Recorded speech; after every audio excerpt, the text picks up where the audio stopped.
अब तुलसीदास जी ने कहा सिया राम मई सब जग जानी, करो प्रणाम जोरी जुग पानी। वो क्या कह रहे हैं, बोले सिया राम मई सब जग जानी। सब जग जानी मतलब सारे जग में सब सिया राम ही है, और कोई है ही नहीं। और तुलसी जी ने भी ना, बोलते तुलसी जी ने जब ये लिखा तो वो वाराणसी में थे, ये उन्होंने लिखा, पढ़ रहे थे अपनी रामायणी, तुलसीदास जी पढ़ रहे थे वाराणसी में। ये श्लोक पढ़ा, बड़ा आनंद हुआ। सिया राम मैं सब जग जानी, करो प्रणाम जोरी जुग जानी, ये श्लोक पढ़ के और फिर उसके बाद उनके विश्वनाथ जी के दर्शन करने के लिए गए। जब विश्वनाथ जी के दर्शन करने के लिए जा रहे थे तो बीच में बोलते एक बैल खड़ा हुआ था टेढ़ा। अब वो लेट हो रहे हैं कि भैया दर्शन होना है, तो तुलसीदास जी हुर हुर हुर हुर करके, ये करके वो करके, भैया ये करके करके, लोगों को करके, कैसे भी करके थोड़ा हाथ पीछ पूछ मार के गए, विश्वनाथ जी के दर्शन करे। दर्शन करके वापस आए तो ये चौपाई जो है वहां से लुप्त हो गई। उन्होंने कहा ऐसे कैसे एक चौपाई बीच में से चली गई। फिर पढ़ा देखा तो ये तो वही चौपाई थी भाई, अब सब इतनी सारी लिखी हैं तो ये भी आदमी थोड़ा ऐसे होता है कौन सी चौपाई लुप्त हो गई। फिर याद आया इसमें तो मैंने बीच में ये लिखा था सिया राम मैं सब जग जानी, करो प्रणाम जोरी जुग पानी, ये कैसे गायब हो गई। फिर से लिख दी, फिर लिख के गए। अगले दिन फिर गए तो बीच में थोड़े बंदर वंदर ये सब वहाँ पे आ गए। वो फिर हुर हुर हुर हुर ये सब करते हुए परेशान हो रहे, यार ये क्या, तुम्हें दर्शन करने में देरी हो जाती, दर्शन बंद हो जाएगा। और तुरंत इधर उधर उधर से भागे, दर्शन करे, दर्शन करके आए, फिर ये लुप्त हो गई चौपाई। तुलसीदास जी परेशान, अरे क्या होता है, यही चौपाई जब मैं रोज आता हूँ तो लुप्त हो जाती है। काशी विश्वनाथ जी से प्रार्थना करी कि भगवान ऐसा क्या हो रहा है कि मैं जब भी आपके दर्शन करके आता हूँ ये चौपाई लुप्त हो जाती, कोई त्रुटि हुई क्या दास से। तो बोलते भगवान शिव वहां प्रकट हो गए और तुलसीदास जी को बोला, तुलसी जी आपने ये लिख तो दिया सिया राम मैं सब जग जानी, मगर आप अभी मानते नहीं हो इसको, ये आपने केवल लिखी है। बोले क्यों लिखी है। बोले और क्या, अब कल बैल आ गया तो बैल में तो आपको सिया राम नहीं दिखे, वहां को तो आप ठीक है आपने मारा नहीं, मगर आप इरिटेट हो गए, आप तो हटाना चाहते थे भैया ये हटे और मैं दर्शन करने जाऊँ। अगले दिन आप फिर आए, फिर हनुमान जी की सेना वहां पे खड़ी हुई थी, आपने तो उनमें कोई दर्शन नहीं किए, सिया राम मैं सब जग जाने, आप तो ऐसे थे रुकावट है ये मेरे रास्ते की, ये हटे तो मैं वहां जाऊँ। तुलसीदास जी बोले बात सही कह रहे हो। फिर उसके बाद उन्होंने लिख के बोले, उस दिन के बाद से तुलसीदास जी का नजरिया बदल गया।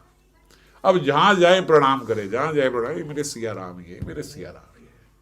भगवान शिव ने स्टैंप लगा दी भैया सब जगह है, आपने लिख तो दिया, बात सही लिखी, मानी नहीं आपने, अब मानने लग गए। तो ऐसे ही ब्रज में हम जब जा रहे हैं, हम दर्शन करने जा रहे हैं, कहीं भी जा रहे हैं, आगे भगवान है, जो बीच में है वो भी परिकर ही है, वो भी भगवान ही है। परेशान ना हो कि भैया ये आगे आके खड़ा हो गया, ये हट नहीं रहा है, ये नहीं, ये वो नहीं, माता जी इतनी देर हो गई, थोड़ा हमें भी आने दो, ऐसे करके हम लोग घुसते ये करते रहे। वहाँ पे एक वृंदावन में पागल बाबा का आश्रम है मंदिर है अभी भी, पागल बाबा का। पर पता है कथा पागल बाबा की, पागल बाबा क्यों बोलते हैं उन्हें, कई लोग अब गलत बोल देते हैं, वो सिगरेट पीते थे इसलिए पागल बाबा बोलते हैं उन्हें, ये सब करते हैं, बोलने वाले बोलते ना। पागल बाबा क्यों बोलते थे, बोलते पागल बाबा जो थे ये जो दिखता उसको प्रणाम करते, दंडवत करते नीचे, जय हो ठाकुर जी के दर्शन हो, जय हो ठाकुर जी के दर्शन। बंदर आया, बंदर को छीन के भाग रहा है, ओ हनुमान जी आ गए, हनुमान जी आ गए, हनुमान जी आ गए, दर्शन करते, जो कुछ करे, अरे ठाकुर जी आ गए, अरे ठाकुर जी ये मत करो, हर किसी में। बोले चींटे भी उनके वहां पे आ रहे हैं ना, वो चींटे को भी सोचते थे ये तो अपने ठाकुर जी है, ये चींटे थोड़ी ठाकुर जी है, मक्खी है, मक्खी थोड़ी ठाकुर जी है, ये तो देखो ठाकुर जी के, ऐसे बोलते थे। तो सब लोग बोलते पागल है यार।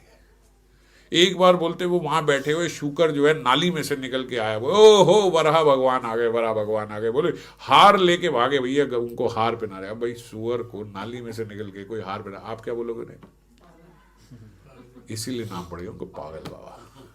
लोग बोलते पागल है, पागल है, पागल बाबा बोले, पागल बाबा बोलते आमी पागल मनुष्य, आमी बुझते पारो ना, और कुछ बुझते मुझे और कुछ समझ ही नहीं आती, मुझे तो हर जगह यही दिखते हैं, यही है, यही है। तो सिया राम मैं सब जग जानी, ये दर्शन करने की ये विधि है। कहीं दर्शन करने जाएं इस प्रकार दर्शन करें।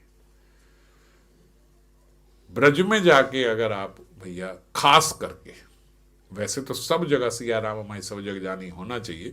और खास करके देखो, अभी हम लोग सुन तो रहे हैं ये, अब मगर ऐसा तो नहीं है सुन के अब हम लोग भी बिल्कुल ऐसे हो जाएंगे हैं?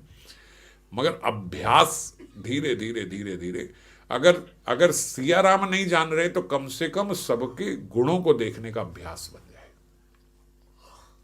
जिसको देखे वहां से उसके गुण सीख ले, भाई इसमें ये गुण है, ये मेरे में तो नहीं है, इसमें ये तो गुण है, देखो ये मेरे में। अभी हमारी क्या अभ्यास है अवगुण देखने का।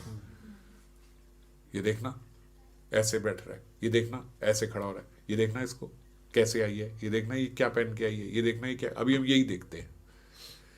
तो सिया राममय सब जग जानी तक पहुंचने के लिए सबसे पहले जीव की क्या तेज होती है कि वो पहले सबके गुण देखता है। भगवान नहीं देख रहा तो कम से कम गुण तो देगा, इसमें ये बात है, ये मेरे में नहीं, मेरे से तो उच्च चाहिए। और ब्रज में जाएं तो ब्रज में तो खास करके देखना चाहिए, सब ब्रजवासी या ब्रज में जो आए परिकर ही हैं, ये सब वही हैं। मान लो आप दर्शन तो बहुत अच्छे करके आए, रहे तो बहुत अच्छा, मगर एक जने से एक भक्त से बाद में चिढ़ के आ गए, ये ऐसा ये इसने ये कर दिया वो कर दिया, ये खराब हो गया, सारा जो आपने करा वो सब खराब हो गया। क्यों देखो ना, अब उन्होंने शिव जी ने चौपाई हटा दी उनकी, भैया फिर आप मानते ही नहीं हो तो फिर आप लिखते क्यों? तो इसीलिए जो ये प्रेमावेश आता है, ये प्रेमावेश कैसे होता है? बोले ये प्रेमावेश तभी होता है जब सब में भगवान ही दिख रहे, किसी से कोई समस्या नहीं है, जो है सब भगवान ही है। और फिर जब भगवत स्वरूप दिख जाए, जो उनका स्वरूप दिख रहा है, तो आनंद हो।